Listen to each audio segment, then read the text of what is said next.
Chers youtubeurs et passionnés de sciences informatiques, aujourd'hui nous allons nous intéresser à la technologie Ethernet.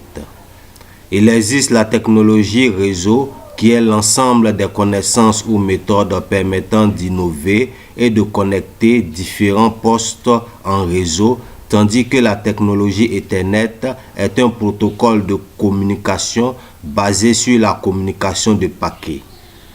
La technologie Ethernet se caractérise par le débit, la technique de transmission, le rapport de transmission, la méthode d'accès, la topologie physique en étoile et la topologie logique en bus.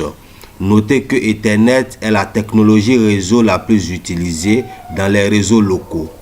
Selon le débit, l'on distingue plusieurs technologies Ethernet. Ce sont Ethernet de débit 10 Mbps par seconde, Fast Ethernet de débit 100 Mbps par seconde, Gigabit Ethernet de débit 1000 Mbps par seconde et enfin 10 Gigabit Ethernet de débit 10 000 Mbps par seconde.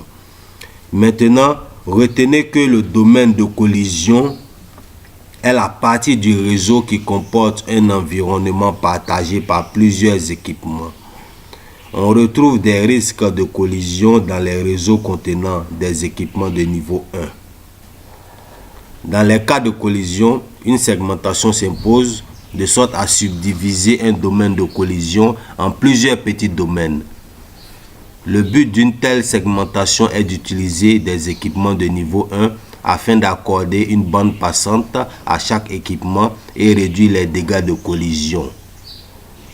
Et les équipements du niveau 2 permettant de réduire les erreurs dues aux collisions sont le pont qui permet de segmenter un domaine de collision. Le pont reconnaît les postes qui sont connectés à chacun de ces ports grâce à leur adresse MAC. Puis en deux, nous avons le commutateur qui est l'équivalent d'un répéteur multiport intelligent. Il a une table d'adresses MAC dans laquelle sont consignées les adresses MAC des différents postes connectés à ces ports. Il met directement en connexion les différentes stations.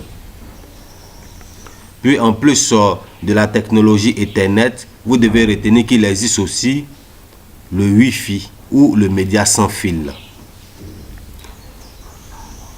Le média sans fil est exposé à des risques en matière de sécurité.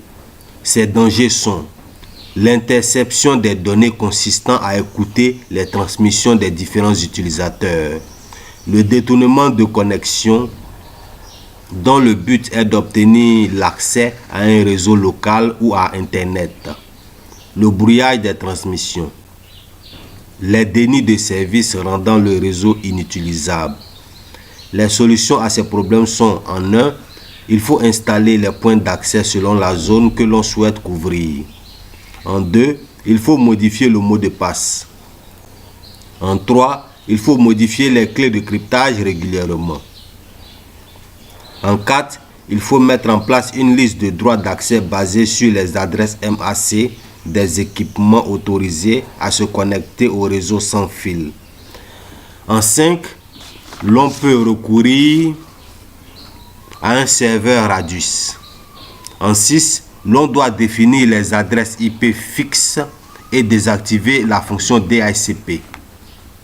Puis enfin en 7, l'on peut installer un pare-feu. C'est l'essentiel pour ce qui concerne la technologie Ethernet et le réseau sans fil. Je crois que vous avez pris note. Prenez le temps d'enregistrer, d'écouter, de réécouter, surtout likez et abonnez-vous. Vous aurez suffisamment d'informations sur les réseaux informatiques, sur l'informatique en général et sur bien d'autres faits de société. Sur ce, je vous dis merci et abonnez-vous à ma chaîne. Merci et au revoir.